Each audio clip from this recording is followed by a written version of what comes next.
Happy Sunday, everyone. This is my vlog for the week of February 6th, 2023. This week was hectic and not in a good way. So the week began with like lots of responsibilities, and that was going okay because you expect responsibilities and to take care of them.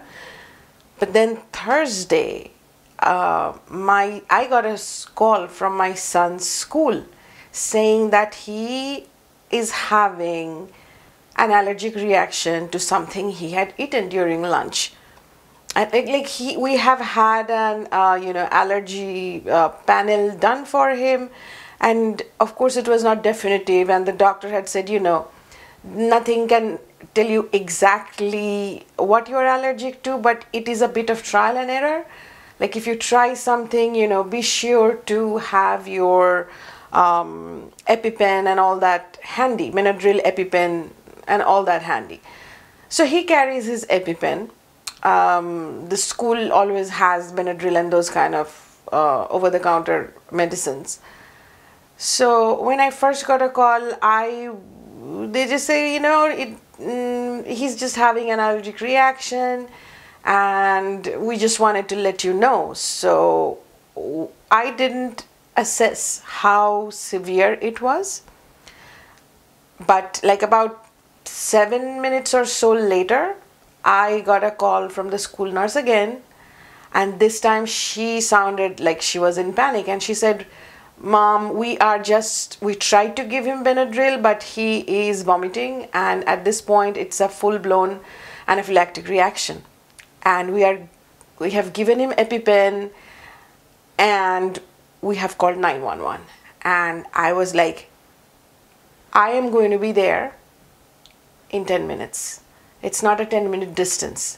God knows how I made it there in under 10 minutes.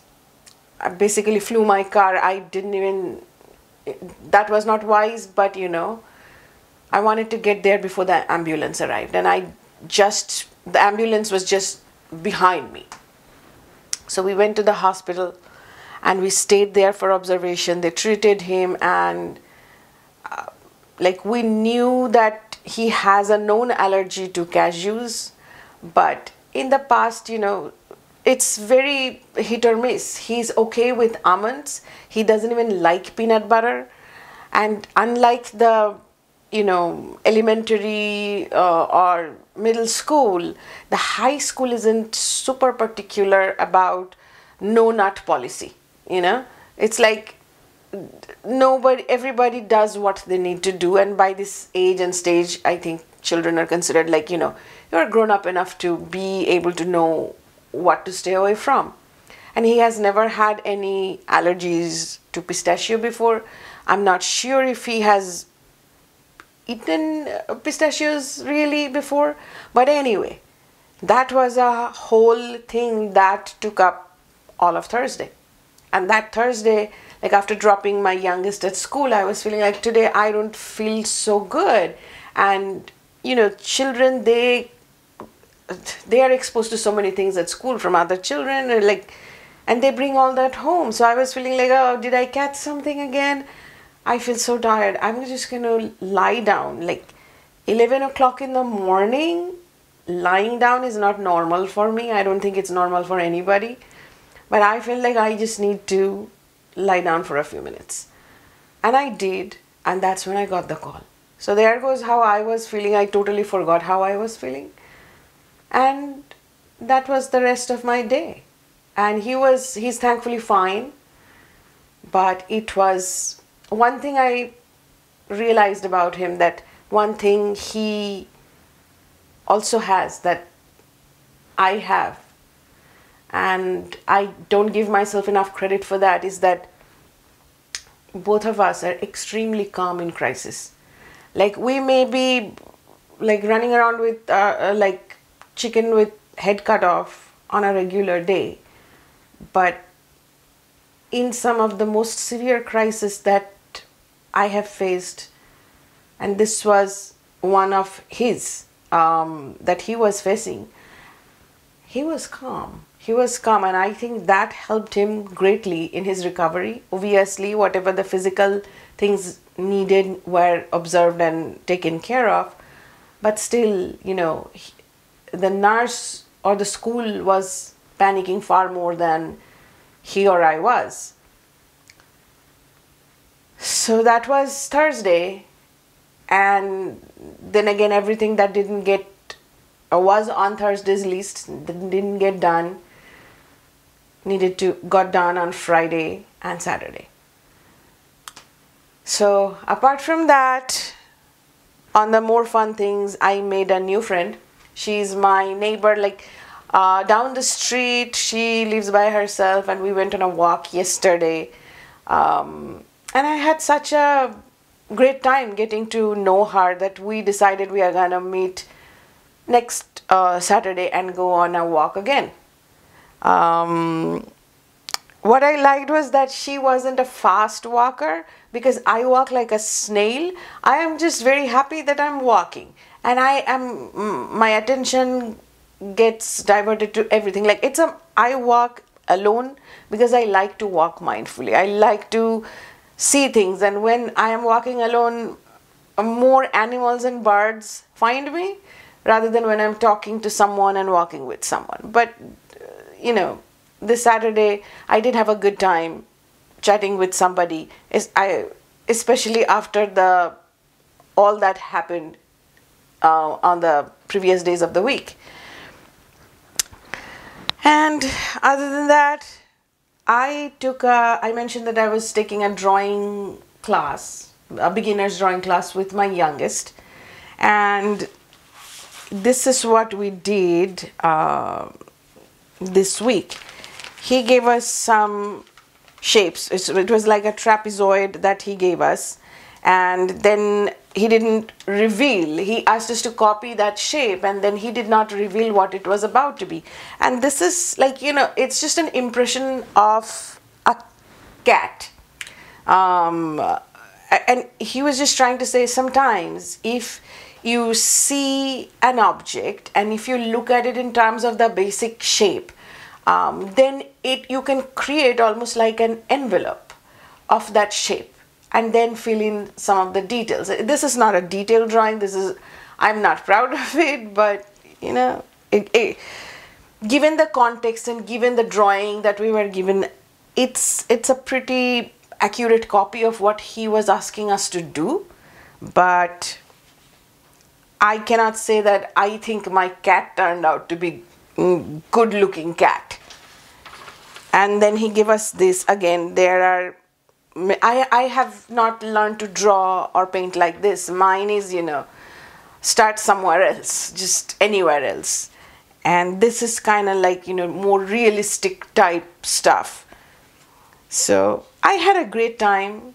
My youngest got frustrated because her cat did not look like a cat, and she told me that she doesn't want to do the drawing class anymore. And then it was a teaching moment when I had to tell her, listen, it's not about how good your drawing turned out.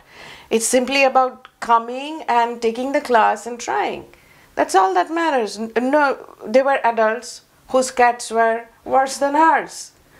And just for her to know that she's not going to excel at the first step, at everything. And just to have to accept that.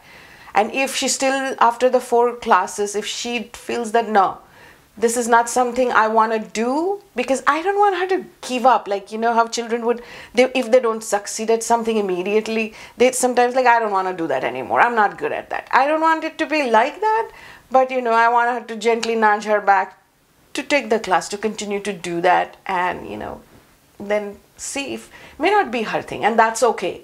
But until she has given it a fair try, it's hard to conclude that.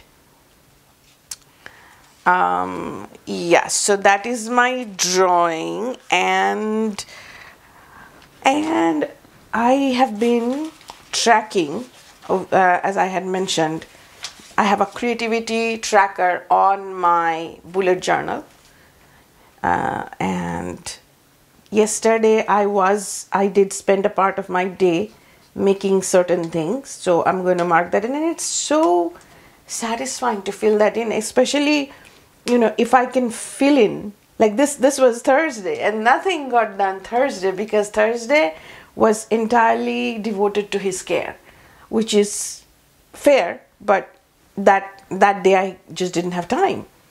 So yeah, and if I'm able to do something today, I'm going to mark it, and I just love coloring it in. I look back on my January one, and I did pretty good. Barring life events, that was pretty good in my opinion.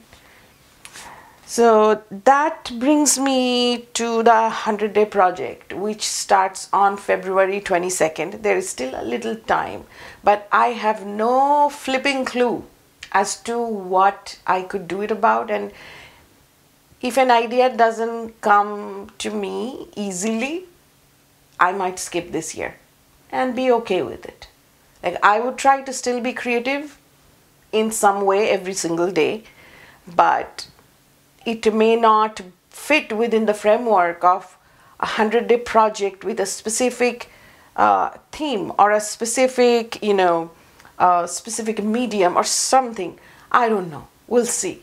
I don't think my head is at this point clear enough from the week's experience where I can think of what to create. It's like whatever is on the table is getting done because it's priority, and the only other thing that ever gets done without thinking is my art journaling. It just flows. Whatever comes out, it comes out. And I will show you some of that. And other than that, I started reading this book. This book came to our library and is in the new section. Came out in December 22. The library acquired it in December 22. And I started reading the book, and the very first page spoke to me. So it says, pick the path that lights you up. The one you know deep down is the right choice. Stop listening to doubt. Start connecting with courage. Do not let the idea of normal get in the way. It may not be the easy path, but great things take effort. Lean into your determination. Lean into your mission. Lean into the real you. I loved it, and it found its way into one of my art journaling pages. This is part of a class thing that is happening right now that I'm teaching, and it just kind of made its way there because I wanted to write that, internalize that in some way, because it's so simply stated and yet so very, very meaningful to me. And here are some of the pages. This is from Junk Journal January. January is long gone and I haven't finished everything, and that's okay. This is the page on map. I am not forcing myself. When I try to force myself, I don't like the process. Sometimes I have to force myself if I have a deadline or something. This is not like that. So yeah, and this is my journaling. The map is being drawn by spirit. Again, I wrote that. Oh, I missed a letter. I'll have to put that in. And this is texture. It's just, whatever is coming to mind. But I have the prompts written here because otherwise I would spend a lot of time just looking for the prompts. So I just write it at the beginning of the journal and then do something like that. Yeah, it's not done. It's still a long way to go, but I'm working on it little by little. That's why I find it hard if I name something like journal for January or something like that, and I don't finish give January, then I feel like, I fell behind, and that's not a good feeling. So when I move to the next journal, I'm clearly not going to give it a name like that, because some years, some weeks are different where it is possible to show up with that consistency. Not always possible. That's just how life is. And we cannot make art at the expense of life. So it has to be a part of it. And that means sometimes it cannot be the most important responsibility of the day. That's just how it is. And I'm going to continue to read this book. It's amazing. This author has other books. I might have come across him on Instagram a few times. Like, it showed up on my feed and I enjoyed it, and that's why I recognized the name when I saw the book, and that was good. And you know, I need something to decompress, so I picked up the entire Indiana Jones, the complete adventure collection, and I have an antiquated DVD player that hooks onto my my laptop, and I can watch it. I'm hoping to watch something, or at least, you know, play it while I art journal or do something. Okay, and here's something I did earlier in the week that was posted on Instagram by Faber-Castell. I did it with gelatos. It's a box that I filled with chocolate. You can watch this as a reel on the process of the entire thing on my reel on my Instagram, which is mo.saha.studio. And yeah, if you are on Instagram, follow me. Tag me so I can see what you're making, whatever, you know, just so we can connect. And then with upcoming Valentine's Day, I spent a part of yesterday making cards and stuff, like the basis of things. And these are the pens that I put in the cards for my daughter to take to school on Monday, and then, you know, Tuesday they get their goodie bags. Everybody put something in the goodie bag for each person, and that's just how it is. I don't know how long that's going to continue, but you know, they are still in that elementary phase where everybody gets a Valentine, everybody gets a goodie bag on every occasion. And finally, if you celebrate Valentine's Day, I hope you have a wonderful time with whomever you are celebrating it with. And that's about all I gotta say this week. And hopefully there will be a vlog for next week, and there will be something more pleasant, more exciting to share, more creative. Until then, bye.